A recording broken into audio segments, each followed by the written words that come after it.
Bonjour les jantes. Alors, voilà, de nouveau,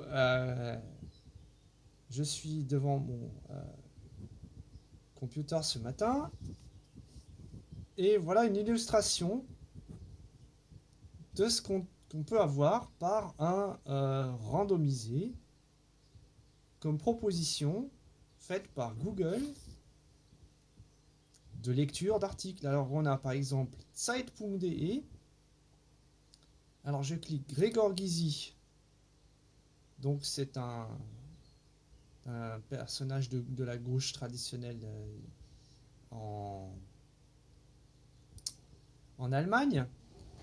Alors qu'est-ce qu'il dit ce Gregor Gysi? Alors il dit, die établierte Politik handelt nicht ehrlich.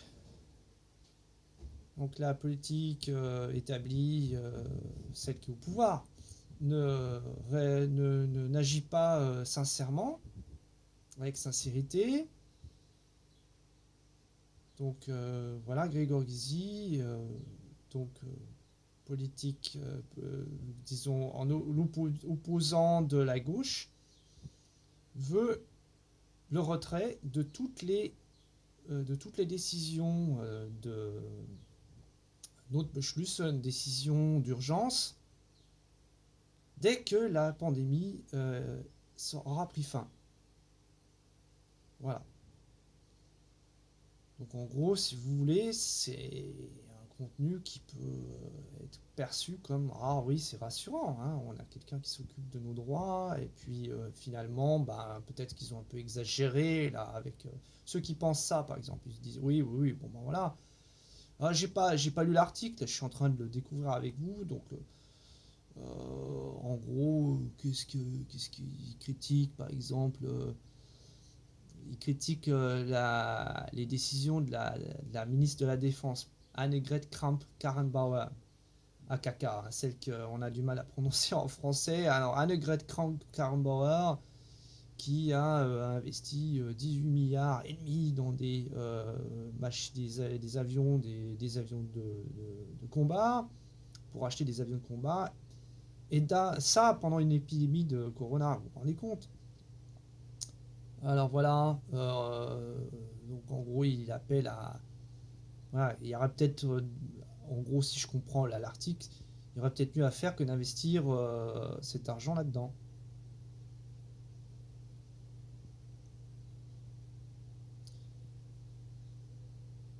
Voilà, par exemple,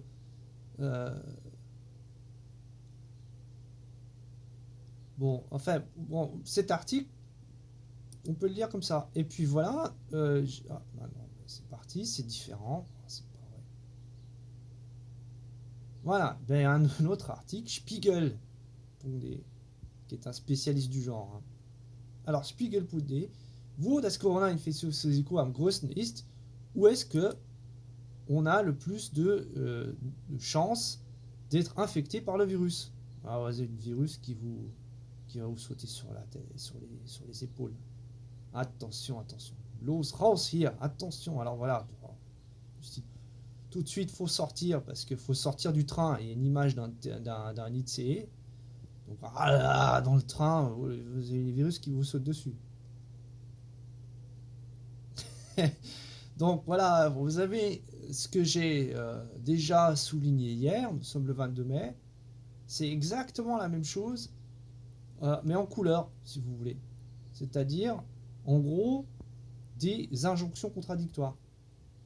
En gros, il y a un politique qui vous dit, il y a un opposant, ah bah faut rapidement sortir de ça, et puis les mesures qui ont été prises, notamment par le gouvernement, il faut les remettre en question parce que dès que il dit pas que qu'elles sont actuellement inutiles. Il va pas jusqu'à là parce qu'il sait très bien qu'il sera traité de complotiste. Mais oh oui, bon, mais quand même, ils ont exagéré, quoi. Et puis voilà, ils ont peut-être pas, ils sont pas sincères parce que la ministre de la Défense, vous vous rendez compte, au lieu de concentrer tous ses efforts dans la lutte contre le virus, on dépense des milliards pour acheter des avions de combat. Et là, autre article, et et en plus, ça, c'est Spiegel Wissenschaft, vous voyez. Alors ça, c'est vraiment aussi quelque chose de... Là, on a la combinaison, on a le cocktail, là, si vous voulez. Parce que Spiegelwissenschaft, ça veut dire, c'est la science qui dit, oh, attention, alors, en gros, avec une belle photo d'un lycée, tout vide d'ailleurs, d'un wagon lycée, et du style, bon, vous rentrez là-dedans, et vous allez vous faire euh, une belle Corona. Voilà. Donc, ouais, c'est très amusant. Enfin, c'est amusant. Science.org.at. Alors, cette fois-ci, c'est un site autrichien. Wie sich das Virus beim Sprechen überträgt. Voilà. Comment le virus se transmet en parlant. Alors, il y a une photo avec deux personnes qui se tiennent à 40-50 cm l'un de l'autre et ils se parlent. Et puis, évidemment, bah voilà. Ah, vous vous rendez compte, ils sont en train de s'attraper le virus, dis donc. Alors, on ne sait pas, il y a une femme et un homme. Alors, qui attrape le virus en premier? Si c'est la femme ou si c'est l'homme, enfin, ça, on le laisse à votre imagination. Donc de nouveau, encore une fois, mon Dieu, mon Dieu, mon Dieu, mon Dieu, ce virus peut se transmettre par l'air. Là aussi, c'est quelque chose de nouveau, hein. Maladie respiratoire. Voilà, donc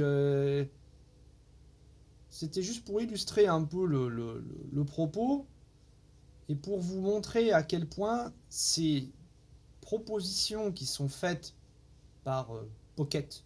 Donc en fait, bon, en gros, c'est une espèce d'algorithme qui travaille pour Google. Comme par hasard, hein, c'est aléatoire, euh, amène bien souvent à des messages contradictoires, à des injonctions contradictoires. En gros, faites attention si vous rentrez dans le train, bah, vous vous mettez un cellophane sur la gueule et puis à la limite avancer avec votre combinaison NBC et une bouteille d'oxygène. Et, et ou alors, par exemple, si vous vous parlez trop près l'un de l'autre, surtout femmes et hommes, j'en sais rien, c'est la photo. Qui... Mais bon, voilà, vous allez vous transmettre le virus. Waouh, waouh, waouh, waouh, waouh, faut faire attention. Ou alors, un opposant politique qui dit ouais, mais attendez, il s'exagère là. Ils exagèrent, il faudra faire revenir sur les décisions qui ont été prises par le gouvernement parce que voilà, ils ont quand même abusé. En gros, hein. J'ai pas fait une analyse très affinée du truc parce que bon, j'ai pas pris le temps, je le fais devant vous. Mais c'est surtout pour expliquer qu'une personne qui va aller sur Internet, qui va pas forcément prendre le temps d'analyser en détail les informations qui sont données, va quand même le voir, ça. Il va quand même voir les titres, les gros titres, il va se dire ah, il y a quelque chose. Et sans plus approfondir, eh bien, il y a déjà, de toute façon, ça fonctionne sur notre cerveau. Notre cerveau aura imprimé des informations qui, là, bon, c'est le fait du hasard, mais je l'ai déjà constaté hier, des informations qui sont contradictoires. Et comme je l'ai dit hier, bah, quand on a des informations contradictoires, quand on nous dit euh, attention, prends ta petite laine, mais bon, en gros, finalement, bah, il fait pas si froid que ça dehors, vous ne savez pas quoi faire. Et bah, c'est exactement ça. On ne sait pas quoi faire.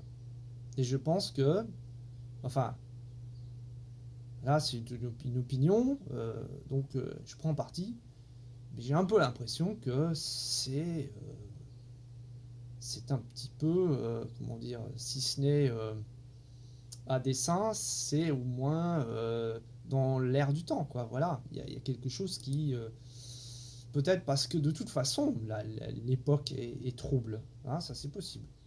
Voilà, ben, je sais pas, et faites le test, comme ça on pourra peut-être comparer, hein. Et si vous voyez vous-même que en mettant votre ordinateur en marche, que vous constatez les mêmes les mêmes données, enfin des choses de cet ordre-là, bah, peut-être que ça se confirme, ou alors au contraire, vous dites non mais non, là, le père Xavier, il est en train de tomber dans le complotisme le plus absolu. Parce que Bill Gates est certainement derrière tout ça. Mmh. Ah oui. Surtout Bill Gates et Google, je sais pas vraiment. Enfin, bah, faudra approfondir, c'est pareil. Hein. Bon, ben, comme je vous conseille, réfléchissez à tout ça et puis bonjour chez vous.